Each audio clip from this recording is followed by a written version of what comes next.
आप सभी भाई बहनों का आध्यात्मिक ज्ञानात्मक चैनल की संध्या बेला ज्ञान कक्षा में एक बार फिर स्वागत है। आज की चर्चा का विषय है सुख।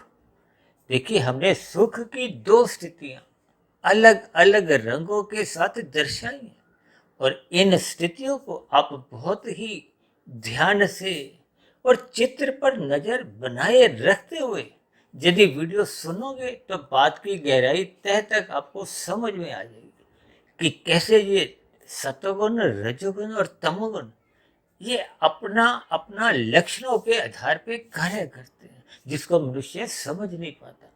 देखिए, ये जो हमने ऊपर तीन स्थितियां लिखी हैं, देखिए सुख शब्द को हमने तीन अलग अलग वर्णों में दिखाया है। सु को हमने एक सात्विक स्थिति, सत्वगुण का प्रतीक दिखाया है।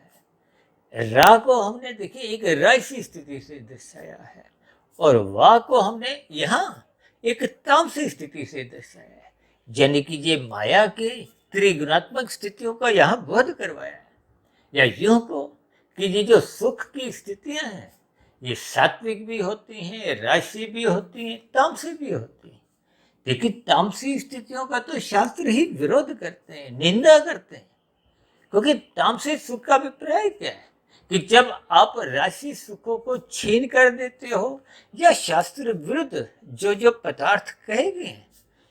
कि भागवत पुराण में तो स्पष्ट शब्दों में ही कहा गया है, दूत कीड़ा, मद्यपान, स्त्री संग, हिंसा और अनीतिगत कार्यों से कमाया गया धन, ये सभी निंदनीय स्थितियां हैं, तामसी स्थितियां हैं।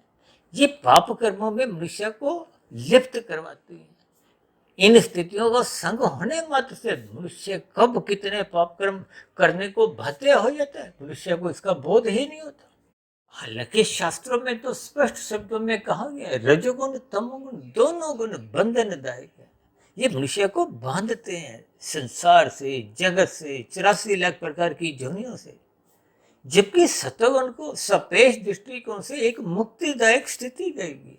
ये एक मुक्तिदायक गुण है। इसीलिए तो कहा है कि मनुष्य को अपने जीवन में सतोगुण का संग करते रहना होगा। सत्वगुण का संग करना ही सत्संग की स्थिति है। शास्त्रों को पढ़ो, गुरु के प्रवचनों को सुनो, ब्रह्म मुहूर्त में उठो, ये सभी स्थितियां परमात्मा की सम्मुखता, नजदीकियां प्रदान करती हैं।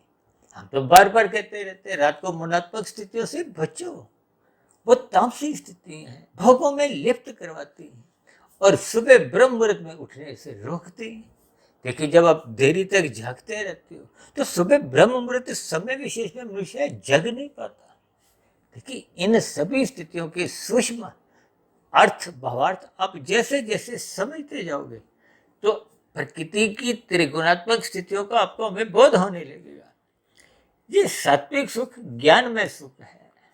शास्त्रों के अनुसार जो जो स्थितियां आपको मैं समझाई गई हैं वो सात्विक सुख है। परोपकार के कार्यों में उस स्थिति विशेष को भी आप सात्विक सुख से जोड़ सकते हो। राजसी सुख का अभिप्राय जो संसारी 5 भोग्य विषय हैं, गंध, रस, रूप, स्पर्श और शब्द, इन 5 भोग्य विषयों का संग करना, भोग करना किसी भी प्रकार से। देखिए, जब हम धर्मानुसार, जैसे कि शास्त्र समझाते हैं, कहते हैं ना, विधि पूर्वक, विधि विधान से रजोगुण को यदि आप धर्मानुसार भोगते हो तो आपको में कोई पाप नहीं लगता, भले ही ये एक साधारण स्थिति है। रजोगुण के प्रति तो शास्त्र ही कहते हैं इसकी उपेक्षा करो।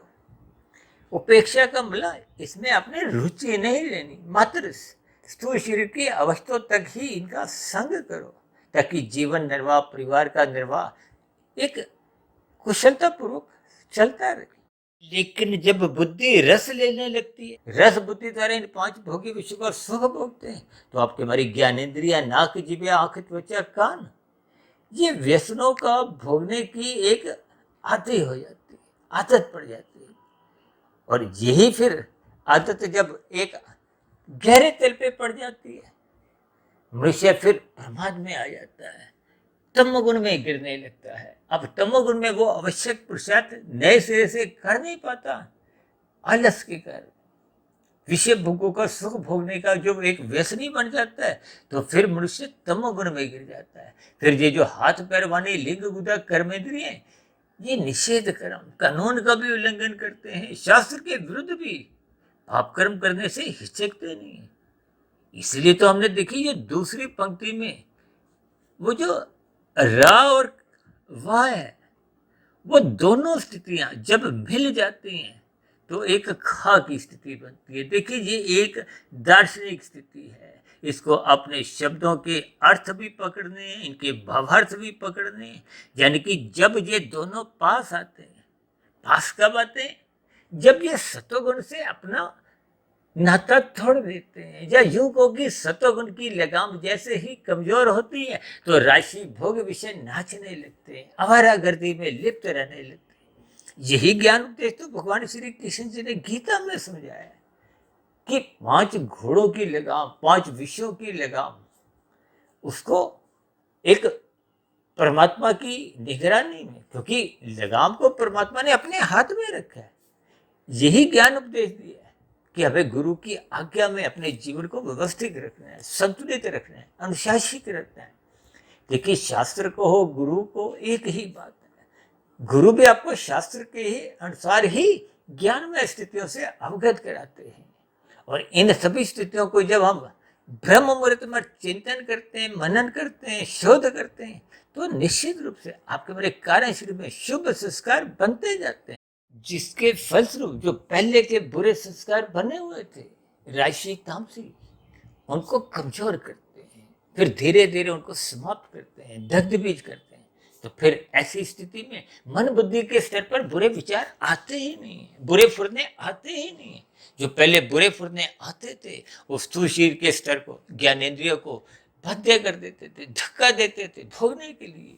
और पाप कर्म कर्मेंद्रियों द्वारा पाप कर्म करने को भी बाध्य करते हैं, धक्का देते रहते हैं। देखिए ये बुरे फुरने बहुत ही तूफानी वेग से आते हैं, ये उस स्थिति विशेष पे विचार करने का मौका नहीं देते। ये जो समाज में बलात्कार जैसी स्थितियां हैं, हत्या जैसी स्थितियां हैं, और भी कुछ ऐसे ही जघन्य अपराध हैं, ये आंधी तूफान के वेग जैसे देखिए बुरे फुरने आते हैं। इन सभी स्थितियों के आपको में ज्ञान पूर्वक चिंतन करना है, ताकि ये जो रजोगुण और तमोगुण जब ये मिल जाते हैं, यही मिलने की स्थितियां तो हमने देखी 2 तीरों द्वारा दर्शाई है। ये 2 तीर सफेद रंग के इसीलिए दर्शाई है कि इस पर आप चिंतन करो, विचार करो। ये आपको इशारा कर रहे हैं, संकेत दे रहे हैं कि जब जब रजोगुण सतोगुण की लगाम छुड़वाएगा, ये आपको हमें तमोगुण में गिराएगा। यानी कि रजोगुण और तमोगुण जब मिल जाते हैं तो ये जो खा है, खेलने की स्थिति, खाने की स्थिति, भोगने की स्थिति, ये फिर एक काले रंग का रूप धारण कर लेती है। यानी कि एक तामसी प्रवृत्ति जग जाती है, आपका मेरा कर्माशय बिगड़ता है, आपका मेरे संस्कार बुरे बनते हैं।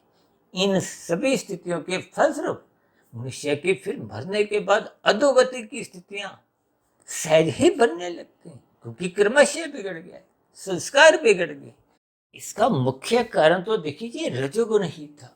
और रजोगुण के बिगड़ने का कारण क्या था कि आपके मेरे सतोगुण की कमजोरी, सत्संग की न्यूनता, ब्रह्म मुहूर्त में सोए रहना। देखिए इन सभी स्थितियों को आप ज्ञान पूर्वक इस पर चिंतन करें, मनन करें। देखिए मैंने इस शब्द को अलग अलग टुकड़ों से, रंगों की अलग अलग स्थितियों से, दूसरी पंक्ति में जो खाकी काले रंग की स्थितियां दर्शाई हैं, वो बहुत ही एक व्यवहारिक स्थितियां हैं। ये कब आपके हमारे जीवन में बनने लगती है, मनुष्य को पता नहीं चलता। इसलिए हम सभी भाई बहनों को निरंतर अपने जीवन में श्रद्धा पूर्वक सत्संग करते रहना चाहिए। रात को मनात्मक स्थितियों से बचना चाहिए, सुबह ब्रह्म मुहूर्त में उठने का संस्कार जगाना चाहिए। ये सभी स्थितियां आपको में अनुशासित करती हैं।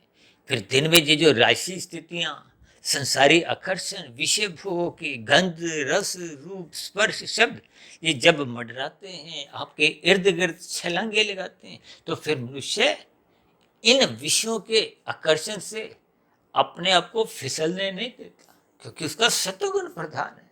जब ब्रेक मजबूत होती है तो फिर गाड़ी रुक जाती है। गाड़ी के आपका मेरा शरीर, आपकी मेरी इंद्रियां, इन सभी स्थितियों को जैसे जैसे आप ज्ञान पूर्वक समझते हो, देखिए जब आप और हम रजोगुण में फिसलते हैं तो फिर शाम को सूर्य के ढलते ही ये तामसी स्थितियां, यानी कि तमोगुण की स्थितियां बनने लगती हैं। ये सभी स्थितियां बहुत ही व्यवहारिक है। इसलिए मेरी आप सभी भाई बहनों से विनती है, इस खा की तामसी स्थितियों से बचने के लिए निरंतर सत्संग करते रहिए। तो ऐसी सभी शुभ स्थितियां हम सभी भाई बहनों के जीवन में निरंतर बने रहें। इन्हीं शुभकामनाओं के साथ चर्चा विशेष का भी यहीं विश्राम देते हैं। कल सुबह फिर मिलते हैं ब्रह्म मुहूर्त ज्ञान उपदेश कक्षा में। तब तक आप अपने आध्यात्मिक मित्र सुधीर भाटिया फकीर को इजाजत दें। आप सभी भाई बहनों को बहुत बहुत शुभ रात्रि। और अपना सतोगुण बढ़ाने के लिए, ब्रह्म मुहूर्त में उठने के लिए मेरी ओर से बहुत बहुत शुभकामनाएं। फिर भी चर्चा संबंधित कोई बात आपको समझ नहीं आई हो, या मेरी कही गई बातें आपको तर्क संगत सही नहीं लगी हो, कही गई बातों पे आपकी कोई आपत्ति हो, इन सभी स्थितियों पर नीचे दिए गए कमेंट्स बॉक्स पर आपके प्रश्नों का, सुझावों का और शिकायतों का सदा ही स्वागत है। इस चर्चा विषय को ध्यानपूर्वक सुनने के लिए आप सभी भाई बहनों का बहुत बहुत धन्यवाद।